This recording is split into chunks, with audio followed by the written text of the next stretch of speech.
News room से live Abhitosh जुड़ चुके हैं। अभितोष, 10वें राउंड की जो गिनती है वो पूरी हो चुकी है।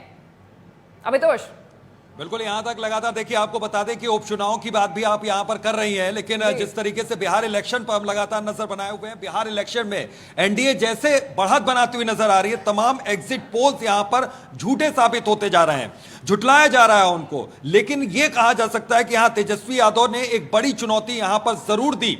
नीतीश कुमार के सिर पर भले ही फिर से ताज यहां पर सजेगा, लेकिन यहां पर अगर आप देखें तो तेजस्वी यादव का कद यहां पर बढ़ा, अपनी पार्टी के भीतर खुद की नजरों में उनका कद बढ़ा, क्योंकि इस बार पोस्टर से लालू प्रसाद यादव का चेहरा गायब था। लेकिन जिस तरीके से तेजस्वी यादव उभर कर सामने आए, तेजस्वी यादव ने ताबड़तोड़ रैलियां जैसे की हैं और चुनावी रैली में एक बड़ी चुनौती उन्होंने दिया और उन तमाम मुद्दों पर उन्होंने बातचीत की। उन तमाम मुद्दों को उन्होंने उठाया उस मंच से जिन मुद्दों पर बीजेपी या नीतीश कुमार बातचीत नहीं करती थी। लेकिन कहीं ना कहीं यहां पर तेजस्वी यादव, जैसे कि बेरोजगारी का मसला, उसको लेकर वो सामने आए और उसके बाद नीतीश कुमार को इस पर सफाई देनी पड़ी, नीतीश कुमार को साफ करना पड़ा। नीतीश कुमार ने इमोशनल कार्ड भी खेला।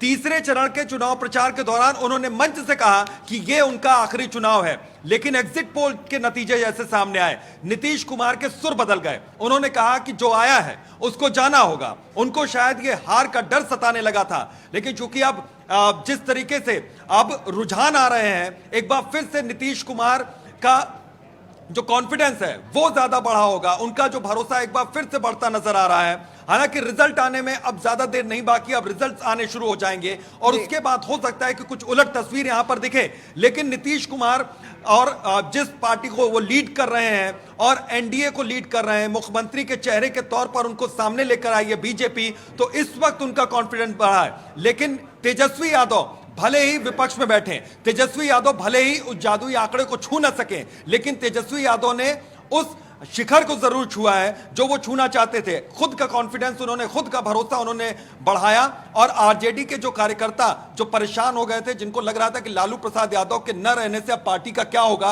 अस्तित्व की लड़ाई लड़ते हुए नजर आ रहे थे खुद वो, अब उनको तेजस्वी यादव में एक नई आग दिखने लगी है। तेजस्वी यादव जिस तरीके से ताबड़तोड़ रैलियां करते रहे, तेजस्वी यादव ने जिस तरीके से तमाम मुद्दों को यहां पर भुनाया, तमाम मुद्दों को लेकर वो जनता के बीच में गए, एक एक दिन में कई कई रैलियां उन्होंने कर डाली।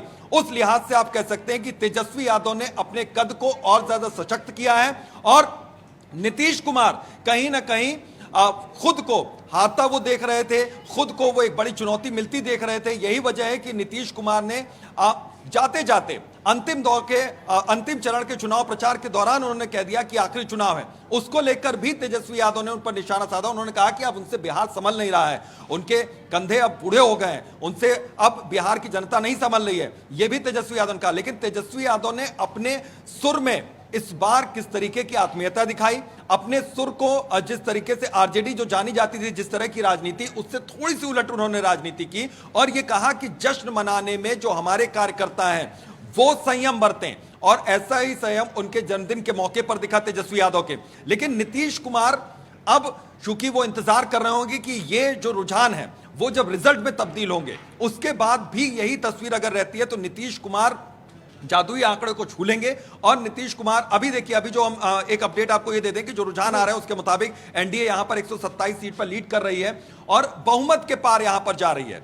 उसके बाद 100 के आंकड़े को भी नहीं आरजेडी यहां पर छू पा रही है। लेकिन आरजेडी जो करना चाहती थी, जिस तरीके के परफॉर्मेंस देना चाहती, जिस तरीके परफॉर्म करना चाहती थी, तेजस्वी यादव को अब लग रहा होगा कि उन्होंने वो परफॉर्म किया है, खुद का उन्होंने एक लेवल बढ़ाया है, उन्होंने अपने पार्टी के लोगों का जो भरोसा पार्टी खोती जा रही थी उस भरोसे को वापस पाया है। लालू प्रसाद यादव के बगैर भी उनकी पार्टी चल सकती है, उनके कंधे उनकी पार्टी को ढो सकते हैं, यह भी उन्होंने दिखाया। और तेजस्वी यादव की उम्र बहुत कम है, आप इस लिहाज से कह सकते हैं कि राजनीति अभी वो करेंगे, बहुत आगे तक वो जाएंगे। और अगर एक मुख्यमंत्री के तौर पर वो आते तो जाहिर है कि बहुत युवा वो चेहरा होते हैं, युवा मुख्यमंत्री पहले भी मिले हैं। लेकिन तेजस्वी यादव ने कद को बढ़ाया और अगर तेजस्वी यादव बड़ी चुनौती यहां पर नीतीश कुमार को दे रहे हैं तो अब बंगाल के इलेक्शन होने वाले हैं। आप देखिए कि वहां पर कितनी बड़ी चुनौती मिल सकती है जब वहां पर मुख्यमंत्री से यहां पर बीजेपी की टक्कर होगी। यानी कि बीजेपी अब इस बात से सीख ले लेगी कि अगर तेजस्वी यादव जैसा एक युवा चेहरा उनको इतनी कड़ी और बड़ी टक्कर दे सकता है, तो बंगाल में ममता बनर्जी जैसा एक सशक्त चेहरा जो बंगाल की राजनीति को बहुत जमीनी स्तर से देखता रहा है, देखती रही है, और जमीनी स्तर से उन्होंने बिहार की राजनीति को कैसे आगे बढ़ाया है। तो यही वजह है कि अब यहां आज जो रुझान आ रहे हैं वो परिणाम में तब्दील हो जाते हैं और नीतीश कुमार एक बार फिर से मुख्यमंत्री बन जाते हैं। तब भी बीजेपी के सामने चैलेंजेस कम नहीं होंगे, बीजेपी के सामने चुनौतियां कम नहीं होंगी, और उनकी जो भूमिका होगी बीजेपी की, वो भूमिका और ज्यादा उसमें अमित शाह की भूमिका हो, चाहे प्रधानमंत्री की भूमिका हो, या फिर दूसरे बड़े दिग्गजों की, जैसे कि उत्तर प्रदेश के मुख्यमंत्री योगी आदित्यनाथ हैं, जिनको स्टार प्रचारक के तौर पर हर जगह भेजा जाता है, तो उनकी भी भूमिका, अब उन लोगों की भूमिका यहां पर तय की जाएगी। और अगले इलेक्शन में, जो अब इस इलेक्शन में गलतियां हुई हैं, अगर कहीं बीजेपी को लगता है तो वो अगले इलेक्शन में, दूसरे विधानसभा चुनाव में उन गलतियों को नहीं दोहराएंगे, ऐसी भूल को कतई नहीं इस करेंगे। खबर पर नजर बनाए रखते हैं। फिलहाल के लिए आपका शुक्रिया, बने रहिए आप हमारे